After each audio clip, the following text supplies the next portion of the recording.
Sa sandaling ito, ay napatanong si Li Yun kung wala pa rin bang alam ang Empress tungkol sa mga plano ng Wang family.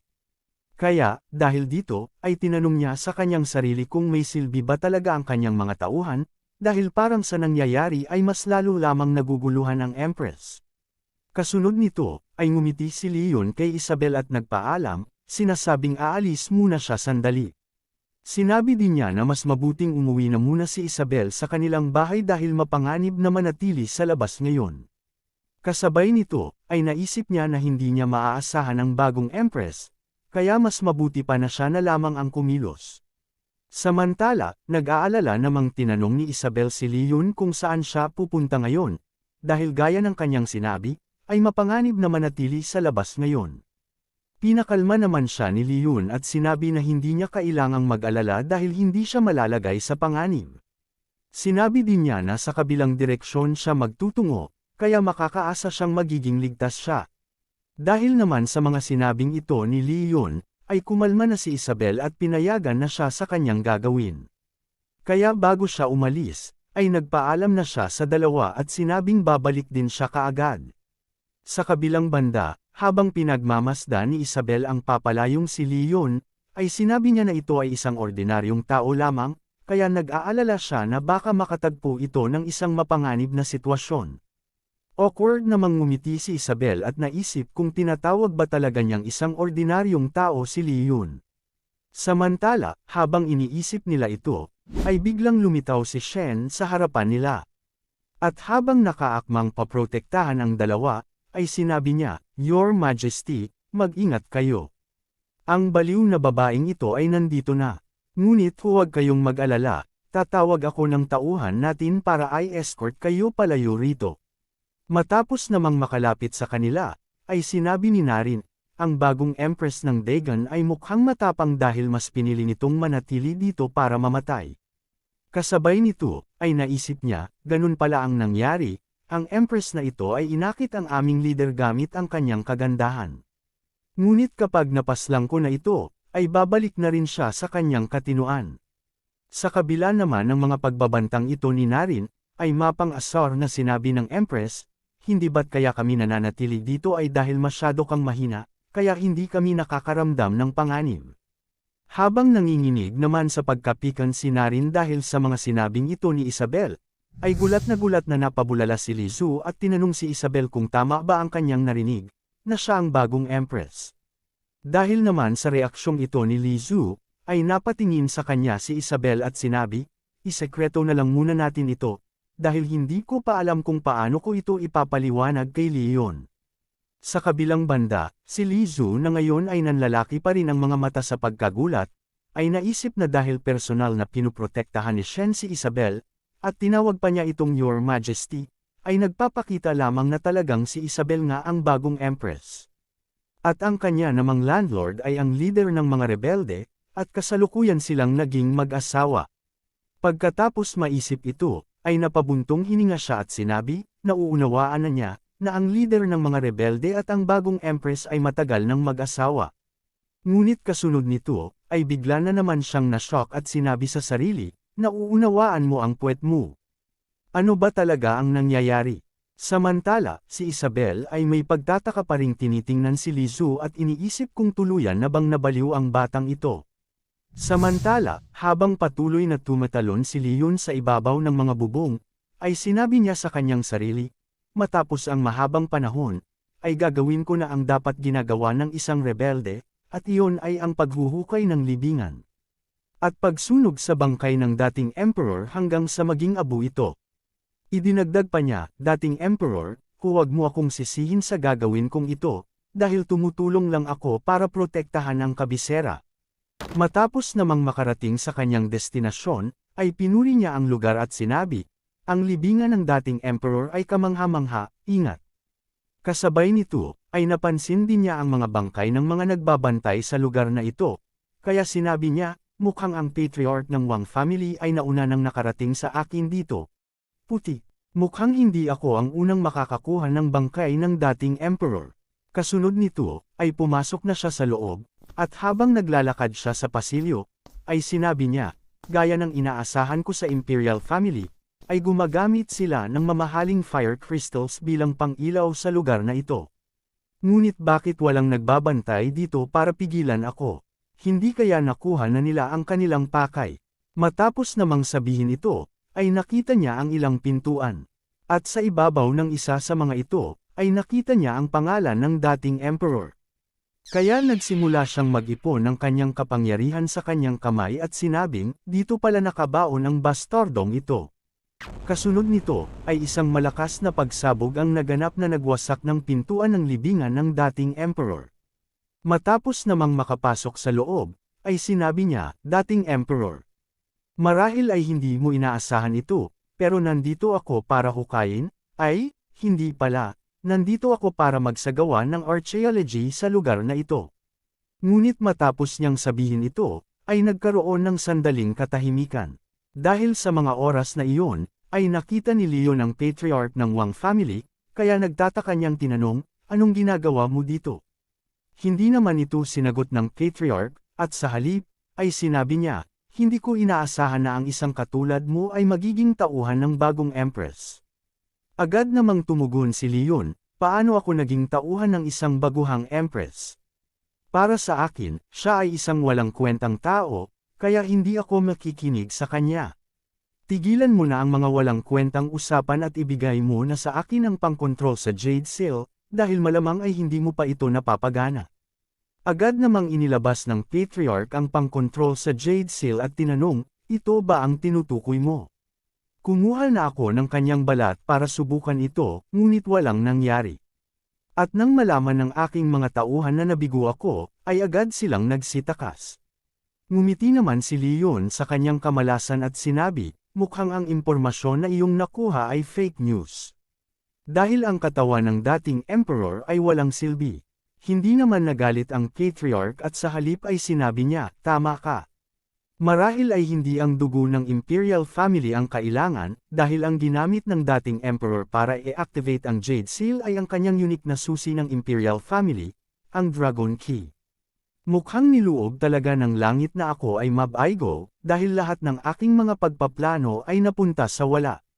Pagkatapos sabihin ang lahat ng ito, ay inihagis na niya kay Leon ang hawak niyang pangkontrol sa Jade Seal at sinabing, ibibigay ko na sa iyo ang walang kwentang bagay na ito. Wala na rin naman akong paggagamitan nito. Habang sinusuri naman ni Leon ang hawak niyang bagay, ay sinabi niya, ang maliit na bagay na ito ba talaga ang ginagamit na pang-activate ng Jade Seal? Sa palagay mo ba ay maniniwala ako sa iyo?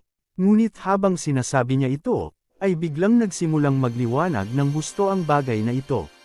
Sa pagkagulat, ay sinabi ni Leon, ano ang nangyayari? Bakit ito nagliliwanag ng ganito? Ngunit kasasabi pa lamang niya nito, ay biglang kumalat ang mga liwanag na nagmumula dito at lumipad patungo sa isang ditiyak na direksyon. Dahil dito, ay agad niyang kinuwilyuhan ang patriarch at tinanong, ano ang nangyayari? Agad namang tumugon ang patriarch at sinabi, ang Jade Seal ay kasalukuyang nag-o-overload na ng Dragon Key, at ngayon ay fully activated na. Pagkatapos sabihin ito, ay tinanong niya si Leon, paano ka nagkaroon ng ganoong karaming Dragon Key, na para bang ang dating emperor ay muling nabuhay? Hindi kaya ikaw ay isang anak sa labas ng dating emperor? Galit na galit namang tumugon si Leon at sinabi, bullshit. Paano ako magkakaroon ng Dragon Key? Agad namang tumugon ang patriarch at sinabi, hindi nagsisinungaling ang Jade Seal, nagtataglay ka ng Dragon Key, at hindi lang yun, napakarami nito. At dahil ang Jade Seal ay nag-overactivate, ay hindi lang isa, kundi 4 na espada ang babagsak sa Kapitolyo. At kapag nangyari iyon, ay tuluyan ng mawawasak ang buong kabisera. Sa pagkarinig nito, ay natulala si Leon at hindi makapaniwala sa kanyang hindi sinasadyang nagawa. Habang tulala naman si Leon, ay nagsimulang tumawa ang patriarch sa kasinabing, hindi ko inaasahan na napakaraming tao ang makakasama ko sa aking libingan. At tanging ikaw lamang ang makakaligtas sa nasasakupan ng buong kabisera. At kahit pa nga sinubukan mong protektahan ang kabisera sa kabila ng pagiging leader mo ng mga rebelde, ngunit sa huli, ang buong kabisera ay mawawasak sa iyo mismong mga kamay. Nakakatawa lang dahil ang talento mo sa pagiging leader ng mga rebelde ay talagang napakahusay. Dahil naman sa lahat ng mga sinabing ito ng Patriarch, ay hindi na nakapagpigil pa si Leon at sinabihan siya na manahimik, saka ibinato ito papalayo sa kanya. Matapos namang gawin ito, ay napatanong siya sa kanyang sarili, paano nangyari iyon? Paano ko nagawang may activate ang Jade Seal? At ano na ngayon ang mangyayari kay Isabel? Sa kabilang banda, ay naisip naman ng Patriarch, ngayong iniisip ko na, paano nga ba nagkaroon ng Dragon Key ang kanyang katawan? Noong mga panahon na nagre-research ako tungkol dito, ay maliban sa pagkakaroon ng Imperial Blood, ang tanging paraan para makakuha nito ay ang pakikipagsiping sa nagtataglay ng Dragon Key. Teka, noong mga panahon na nagpadala ako sa kanila ng isang assassin para imbestigahan ang mga ito, ay nalaman ko na ang pangalan ng leader ng mga rebelde ay Leon, habang ang kanyang asawa naman ay mayroong apelyidong Joe. Ha! Joe ang apelyido ng asawa niya. Hindi ba yun ang apelyido ng Imperial Family? Uy Lods, sandali lang. Nai-enjoy mo ba tong video? Kung oo, baka gusto mong suportahan ang channel sa simpleng paraan. Walang dagdag gastos sa'yo. May TikTok affiliate link tayo sa comment section at description. Pag-click mo ng link, visit mo lang showcase ko. At kung may magustuhan ka, at bibili ka naman talaga gamitin mo na, yun, malaking tulong yan para makagawa pa tayo ng mas maraming content. Don't worry, wala yan dagdag sa price mo. At kung wala naman dyan ang hinahanap mo, message mo lang ako para i-add natin. Salamat idol. Balik na tayo sa video. Matapos namang mapagtanto ang importanteng bagay na ito, ay sinabi niya, akala ko noon ay matalino na ako, pero hindi ko naisip gawin ang ginawa mo. Para makuha ang kapangyarihan ng buong imperyo, talagang napakahusay ng iyong plano. Naguguluhan naman si Leon sa mga sinasabi niyang ito, kaya may pagtataka niyang tinanong, ano na naman itong mga sinasabi mo? Sumagot naman ang Patriarch, bakit tinatago mo pa ito sa akin? Malinaw naman na nagtagumpay ka na. Hindi ako makapaniwala na sa ilang taon kong pagpaplano, ay hindi pa rin kita natalo sa ganitong aspeto.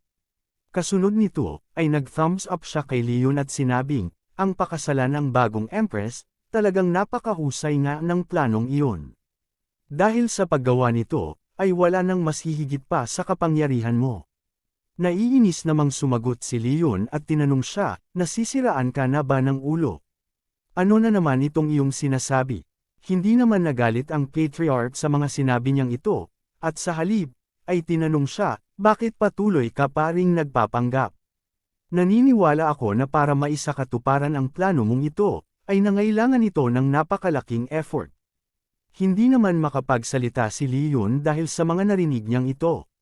Sa halip, ay naisip niya, pakasalan ang bagong Empress. Gusto ba ng taong ito na sirain ang relasyon namin ng aking asawa? Nagpapakabait na nga ako dahil hindi ko binaboy ang bangkay ng dating Emperor, at kung talagang gugustuhin ko, ay baka pinag-initan ko pa ang kanyang anak noon pa. Ngunit kalaunan, ay hindi niya na ito inisip, at sa halip, ay sinabi niya sa kanyang sarili, ang pinakaimportanteng isyu ngayon ay kung paano ko mapipigilan ang Jade Seal at kung paano ko paprotektahan ang aking asawa na si Isabel. Samantala, sa kinaroroonan ng kanyang asawa, ay makikitang nasa gitna pa rin ng komprontasyon ang mga ito laban kay Naren. Habang nangyayari ito, ay naisip ni Lizu, sasabihin ko na ba kay Sister Isabel ang tungkol sa tunay na pagkatao ng kanyang asawa? Bakit kasi ang ganito kalaking sikreto ay ako pa ang unang nakaalam? Ngunit bago pa siya makapagpasya tungkol dito, ay napansin ni Naren na biglang umilo ang tuktok ng isang tore. Dahil dito, ay agad siyang napalingon, ngunit bago pa siya makapagsalita, ay nauna na si Isabel, ang Jade Seal ay na-activate na. Sa pagkarinig naman nito, ay tinanong ni Lizu kung talaga bang tatama na sa kanila ang Jade Seal. Ang sumagot naman sa kanya ay si Shen at pinaliwanag, hindi ang Jade Seal ang babagsak, at sa halip, ay ang mga espada na nakakabit dito. Sinabi rin niya na ang Jade Seal ay isang walang kapantay na sandata na binuo ng dating Emperor, at sa isang tama lamang nito, ay makakapagsiguro na ito ng pagkawasak sa libo-libong milya. Walang mabubuhay dito sa loob ng 10 taon. Idinagdag pa niya na ang dating Emperor ay nalaman na ang nilikha niyang ito ay makakasira sa natural na balanse ng mundo, kaya winasak na niya ang Jade Tablet na may kakayahang mag-control dito, ngunit hindi niya inaasahan na sa bandang huli ay mananakaw ito. Sa pagkarinig naman ng paliwanag niyang ito, ay tinanong ni Lizu kung ano ang dapat nilang gawin. Sumagot naman si Shen at sinabi na hindi nila kailangang mag-alala, dahil para ma-monitor ang Jade Seal, ang dating Emperor ay gumawa ng isang defense mechanism sa Star Tower. At kapag nagpakawala ito ng isang espada, ay iilaw ang isa sa mga ilaw nito, habang kung dalawa naman, ay dalawang ilaw ang iilaw dito. Sinabi pa niya na ang buong lungsod na ito ay mayroong specialized defense, para kung sakaling bumagsak man dito ang dalawang espada, ay mananatili pa rin itong ligtas. Ngunit katatapos pa lamang niyang magpaliwanag, ay nanlaki ang mga mata ni Li Su habang nakatingin sa itaas, at tinanong si Shen, paano naman kung apat ang umilo dito? Sa pagkarinig naman nito, ay nagulat din si Shen at tinanong kung ano ang kanyang sinasabi. Ngunit sa sandaling tingnan niya ang lokasyon ng tore, ay nagulat siya dahil talagang apat nga ang umiilaw dito. Dahil naman sa sitwasyong ito, ay agad na yumukod si Shen at sinabi, Your Majesty, isa itong emergency situation. Pakiusap, umalis na kayo sa Kapitolyo sa lalong madaling panahon. Dahil habang nabubuhay ang Empress, ang buong Dagon ay makakasurvive. At puprotektahan ko kayo, kahit ang kapalit ay ang aking buhay. Agad namang sumagot si Isabel at sinabi, hindi na iyon kailangan, dahil kung ang isang Empress ay hindi magagawang maprotektahan ang Kapitolyo, ay wala na rin siyang magiging silbi kahit buhay pa siya. Dagdag pa niya, sa ilalim ng atakeng ito ng Jade Seal, ay wala nang ligtas na maaaring pagtaguan. Ngunit sa kabila nito, ay sinubukan pa ring baguhin ni Shen ang kanyang isip. Pero mariing iginiit ni Isabel, huwag ka nang magsalita pa. Nakapagpa siya na ako. Kasabay nito, ay naisip niya, si Leon ay nasa loob pa ng Kapitolyo, kaya't hindi ko magagawang umalis dito nang hindi siya kasama. Habang nasa gitna naman ng kanilang pag-uusap, ay biglang lumapit sa kanila si Narin at sinabi, Bagong Empress ng Dagon, mukhang ang iyong self-awareness ay mataas. Dahil ngayon na naka-activate na ang Jade Seal, ay kami na ang nanalo. Hindi naman nagalit si Isabel sa mga sinabi niyang ito, at sa halip, ay ngumiti pa nga, sinasabing, huwag kang masyadong mayabang. Hindi ka kasing lakas ng inyong dating leader, kaya maging ikaw ay hindi rin makakatakas. Ngumiti naman pabalik si Narin at sinabing, natural lamang iyon, dahil hindi ko talaga taglay ang kanyang lakas. Ngunit kahit na mamatay ako ngayon, basta na isama ko ang Empress ng Dagon, ang leader namin na kinamumuhian ka ng husto ay magiging bagong Emperor. At sapat na iyon para sa akin. Si Leon naman, na naririnig ang lahat ng kanilang pinag-uusapan, ay sinabi, sa palagay ko, ay hindi talaga kinamumuhian ng dati ninyong leader ang Empress. Matapos namang sabihin ito, ay biglang nagsimulang magliwanag ang kalangitan. Kaya dahil dito, ay napanganga sa sobrang pagkagulat ang lahat ng mga tao sa paligid. Maging si Shen ay napanganga rin at sinabi, malapit nang magsimula ang pag-atake. Si Isabel naman, na pinagmamasdan lamang ang nangyayaring ito, ay napatanong sa kanyang sarili, pasaway na lalaki, saan ka na naman nagsuot? Malapit nang maubos ang ating oras, ngunit kahit na pakiramdam ko ay malapit na tayong maglaho, ay hindi ako natatakot na mamatay, basta't kasama kita. Samantala, sa kinaroroonan ni Leon, ay tinanong niya ang Patriarch, matagal niyo nang pinagpaplanuhan ang tungkol sa paggamit ng Jade Seal, kaya paanong hindi niyo alam kung paano ito patigilin? Tumawa naman ang Patriarch at sinabi, kahit pa alam namin kung paano iyan patigilan, ay hindi ko pa rin sasabihin iyon sa iyo. Lalo pa na kahit ang dating Emperor, na hindi pa natapos itong buuin, ay wala ring ideya kung paano ito patitigilan. Matapos naman niyang sabihin ito, ay biglang lumindol sa kanilang kinaroroonan. At pagkatapos, ay biglang tumawa ang Patriarch at sinabi, sa wakas. Nagsisimula na rin ang pag-atake ng Jade Seal. Ito na ang magiging simula ng pagbagsak ng Dagon Empire.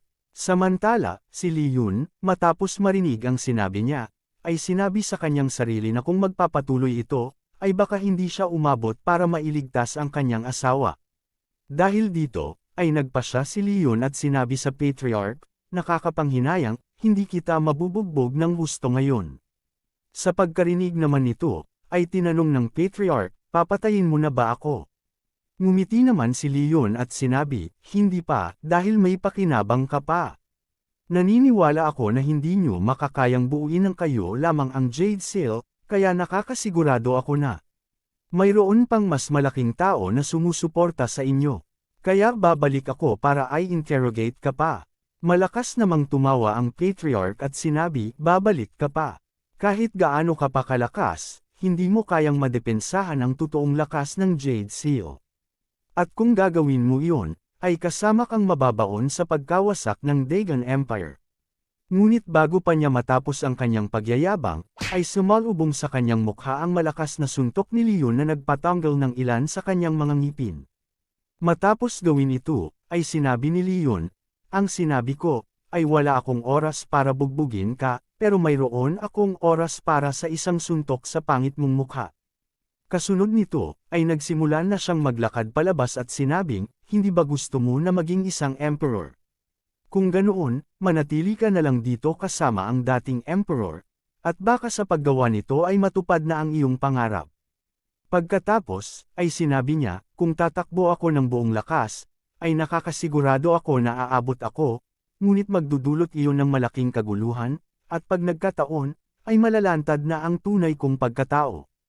Ngunit dahil sa sitwasyon ngayon, kung saan nakasalalay ang buhay ng aking asawa, ay wala na akong pakialam kung malaman pa nila iyon. Pagkasabi nito, ay buong lakas na siyang tumakbo. At habang ginagawa niya ito, ay sumigaw siya, Isabel. Sandali na lang, paparating na ako. Abangan ang susunod na kabanata. Maraming salamat sa lahat ng mga nanood. Kung nagustuhan mo ang episode na ito, paki-like naman at mag-iwan ng heart sa comment section. Malaking tulong na yun para ma-boost ang video. At kung hindi ka pa nakasubscribe, pindutin mo na din ang subscribe, at idamay mo na rin ang notification bell para updated ka sa mga bagong kabanata ng series na ito. Salamat ng marami.